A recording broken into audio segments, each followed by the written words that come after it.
Hey everyone, this video is a tad different. I'm actually dividing it into two different portions. So, the timestamp provided here is if you want to watch them in whatever order you want. See, first part over here is what would actually happen in a more straightforward, serious theory video. While part 2 here is a more non-canon, more fun, what-if story that's not exactly all canon-based, because I'm including some characters from a video game that you guys might know. And one more thing, because I know people are gonna complain about this. Nobody really knows how Goku got the heart virus. It's only one of the theories that people have that he got it from Yardrat. And even if it were true that he got it from Yardrat, coming there at such a young age, he developed some defenses against it. Plus, it would be pretty boring if Goku just died soon after he arrived on Yardrat, right? If you want some more information about Goku's heart virus, I'll link a video down below that explains the most plausible theory, in my opinion, of how he got it. Anyhow, enjoy the video. As Goku lands on the planet, he is taken in by citizens who discuss what to do with him. They aren't entirely sure what's up with him, but would eventually recognize that his power source, at least to some degree, comes from his tail. We don't know exactly what the Yardrats knew about the Saiyans, but they would be forced to cut off the tail eventually because of Ozaru. If it grows back, they would also teach him not to look at the moon, kinda like Grandpa Gohan. However, Goku's rowdiness would become a problem. So the Yardrats, who were masters of ki, would help teach him kindness, serenity, and ki control. This would mean that Goku would be much more peaceful than the one we know in our world, but would also be very impressive with his ki control. On the other hand, he would not be as strong in martial arts. He'd still be a lot stronger than the average Yardrat, however, but not very powerful. He does, however, learn the instant transmission at a very young age. His Saiyan heritage would make him want to train and get stronger, which he would do. That being said, I think that we can all agree that the average Yardrat is probably stronger than the average human. Plus, their ki attacks would be deadly, so Goku would have fun training against those. I would like to point out that the only Yardrat we have ever seen fight was the one from Universe 2 during the Tournament of Power, where he got actually quite a few shots into Gohan. This means that we can assume that Yardrats can be strong, but it's pretty rare. Eventually, once Goku's older, Raditz would land on planet Yardrat looking for him. He would give him an ultimatum. Either he joins him, or he kills all the Yardrats. Of course, he wasn't aware of instant transmission. This would allow Goku to get a bunch of attacks in without ever getting hit, while the Yardrats escaped. I think some Yardrats would also stay back and help out with some ki attacks. Goku would not be as strong as the start of the Saiyan arc, but his ki control and ki attacks were on a whole nother level. This would allow him to defeat the Saiyan. The Yardrats would return to their homes and live peacefully for a while. Goku would realize that there are strong foes out there and begin to train a bit harder. Plus, the battle against Raditz definitely gave him a power boost. So I'd put him around 5,000 by the time the Frieza arc would technically begin, which is age 762. So the Yardrats and Goku live peacefully for a while. That is until 5 ships land. The Ginyu Force had arrived. See, Vegeta and Nappa only went to Earth because of the Dragon Balls. Without the Dragon Balls, they didn't really care if Raditz died on Yardrat. We know, however, that the Ginyu Force was planning on going to Yardrat during the Frieza arc, as their ships had Yardrat set as the next destination, which is how Goku escaped. Goku would attempt to fight, but he still stood no chance. He'd get knocked out quickly. Thankfully, that would give some time for some Yardrats to escape while others attempted to fight as well. As Goku wakes up once again, he would see the carnage, triggering a Super Saiyan transformation, putting his power level at around 50,000. In a flash, he'd attack Recoome, getting a few shots in, including a huge blast that actually would do a lot of damage. In this rage mode that he's in, he'd be immensely powerful and probably do a lot of damage to some of the Ginyu Force. Sadly, it would still prove to not be enough, especially once Ginyu steps in with his 130,000 power level. I was thinking maybe Ginyu would capture Goku to show off to Frieza, but then I realized Ginyu would probably just kill him, but that is also an option to keep in mind. So, Goku would probably perish right then and there. Sadly, this would mean that Goku and the Yardrats would be eventually killed. Vegeta and Nappa would still serve under Frieza, Earth would be under control of Piccolo, and Boo would eventually get revived, but slower. And so he would destroy all of the universe, including Kaioshin, killing Beerus as well. So, as you see here, a Goku raced on Yardrat would not become very strong, at least compared to the one we know, and would most likely die once the Ginyu Force enters the scene. However, in an alternate universe where video game exclusive characters exist, things are very different. So, let's start with the other part of the what if. Last time on Dragon Ball Z, planet Vegeta has been obliterated by the tyrant Frieza, who feared the emergence of the Super Saiyan of legend.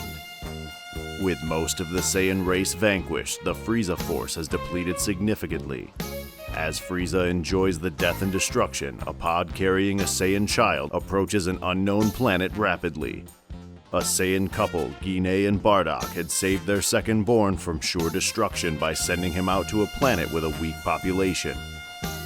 Though they feared for their child's safety, they also instilled in him the strength of the Saiyan race so that he would one day become a light of hope in the universe. What is the fate of this destined child? Find out now. An uncompromising adversary. What if Goku was sent to Yardrat? As the Saiyan pod lands on the unknown planet, inhabitants gather around to witness the alien who had just arrived. As he steps out, the Saiyan cries and stomps furiously. He had an attitude problem for sure. The boy seemed to be having trouble standing, as if his small body wasn't able to adjust the gravity of the planet. The natives tended to the boy quickly, though he resisted. Some of them stay by the ship, as the voice says, "Welcome to Yardrat." The inhabitants take the ship back to their yard and fix it, while the child finally falls asleep.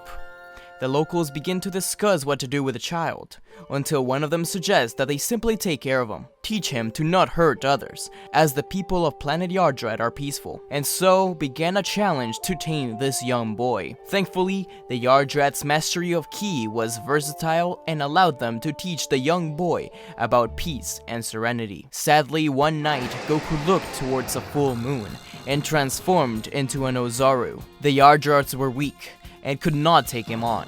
It seemed hopeless when a tall figure appeared, recognizing Goku's power source as his tail. The figure blasted it off. Goku then turned back into normal. The citizens thanked the figure, who disappeared soon after. Eventually, the boy learned to be one with Ki, as well as train his body. Though the Yardrats were weak, they encouraged the child to train his body and mind, as he had great potential to become a skilled warrior. Even so, the boy, who I'll just call Goku from now on, always felt like an outcast. He was much different from everybody, far beyond just having a tail. Goku did have a few friends, however, in specific one Yardrat boy, who became good friends with Goku while admiring his training. To the Yardrat boy, he was very interesting and powerful. The boy's name was Yaki, and he quickly befriended Goku. The Yardrats continued to train Goku in Ki control, and he became a master of it. By the time he was 14, he could easily use instant transmission, just like a pro. However, as much as he tried, his physical strength and martial arts techniques struggled to evolve. Yaki, who knew of Goku's trouble, told him about a mythical Yardrat that lived by a valley, shrouded by darkness. Some knew him as the protector of Yardrat, others as the devil himself. Either way, he was the most powerful being on Yardrat. Goku became very excited and wished to be able to fight him. Yaki warned him of the dangers, but Goku was too excited. The two young ones headed out to find the mysterious being. On the way, they were faced by various challenges as ghostly apparitions of past Yardrats attacked them. Eventually, the two boys ended up on top of a mountain, where a robed figure stood firm. Goku approached slowly, Ki bursting with energy. The figure moved quickly, but Goku was on the alert and attempted to throw a right hook at him. The figure, however, disappeared, leaving only the robe behind, before Goku realized that the figure was standing on Goku's head. It finally spoke, saying, "You're the boy who arrived here a few years ago, that nearly destroyed some of Yardrat." He jumped off of Goku and introduced himself. "I'm Soba, warrior of Yardrat. You, Saiyan, are weak. You have had no proper physical training, although your Ki is impressive. Why do you seek power?" Goku smirked and said, "Well, I don't. I just like fighting, and to protect those around me." This remark made Soba smile. He saw the potential in the boy and told him to attack. Goku moved quickly, but couldn't catch Soba. Yaki cheered for Goku, which made him try it harder and harder, until finally he pushed himself forward with a blast, punching Soba in the face. It didn't hurt him, but he knew that Goku would be his next student. And so Soba began to train Goku and Yaki. You know, Yaki was just there for the ride. Soba actually hid his power from everybody, and Goku knew that he hadn't seen his best. But years passed, and Raditz lands on Yardrat, looking for someone named Kakarot. At this point, Goku is more than ready to take him on. Soba had been ruthless in his training, but it meant that Goku became stronger. Goku made quick work of Raditz, but forgave him. He told him to go and never return. Raditz took advantage of this and went to attack Goku when his back was turned. But Goku teleported back and punched Raditz, killing him. Goku was saddened by this and disappointed, but relieved about saving the planet. Soba was proud, but told him that the training was far from over. Hey kids, don't go away. We'll be right back. And now back to our show. Time went by again, and 5 ships landed on Yardrat. The Ginyu Force had arrived, just as they had planned on the original story. Goku and Soba were ready for them. Yaki was there too. Goku went up to them and began to fight furiously.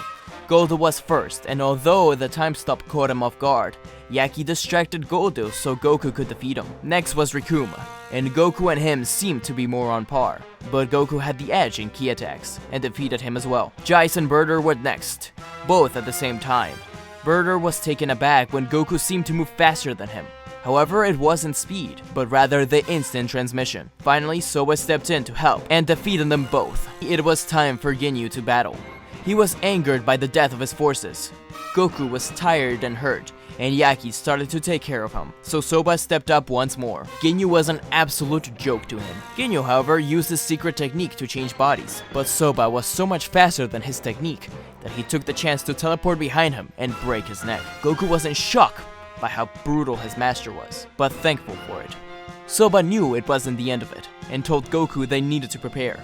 More forces would be here soon. Sure enough, Frieza's mothership landed a month later. Goku stood in front of it, as Frieza stepped out with a smirk, asking who killed the Ginyu Force. He took notice of the Saiyan's tail and laughed. A battle began, but Goku quickly forced Frieza to transform all the way up to his 3rd form. Soba and the other Yardrats were fighting Frieza soldiers, with Soba destroying Dodoria and Zarbon, while Yaki took care of the rest. It was an all-out war. Frieza had enough of it, and turned into his final form. Frieza had a lot more stamina, and Soba knew it. He pushed Goku aside, because he knew Goku would keep fighting otherwise, to his death. He smiled at Frieza, saying, Finally, a challenge. Frieza and Soba fought for hours, with no clear winner. Goku had no idea his master was so powerful. Even after Frieza turned into 100% power, Soba was still winning. To give you an idea of this, Soba in the game Dragon Ball Z Sagas, where he is from, has a power level of 14 million, while Frieza has a power level of 12 million in the game. This means Soba has the slightest edge against Frieza. Frieza knew he was defeated, although Soba was already getting too tired. Their powers were so close that the planet shook every time they landed a punch. Frieza was finally defeated after he tried to destroy the whole planet, but Soba stopped it by using a full power key ball that took Frieza into space and exploded. The day had been saved. However, there is still stories to tell with this Goku and his master Soba, but I think this is a good stopping point for this.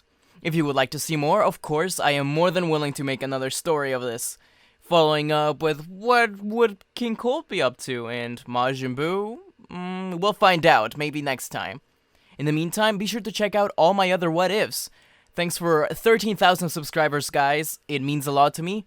And more what ifs are coming soon. I know a lot of you guys want part 2 of what if Vegeta landed on Earth, and what if Beerus woke up in GT, and what if Broly was found during the Frieza saga. There's a lot of cool stuff coming, I swear guys. I just need to get working on it. College has been kicking my butt lately, been very busy, and I also have a job. And, you know, priorities like a girlfriend and social life and stuff. But anyways, be sure to share, comment, subscribe, all that good stuff, and follow me on Twitter @ShareYourEnergy. Until we meet again, see ya! Don't forget to like, comment, and subscribe to Smugstick, unless you want to be destroyed. Lord Beerus, that's hardly fair. But also, don't forget to click the bell icon to get notified when he uploads new videos.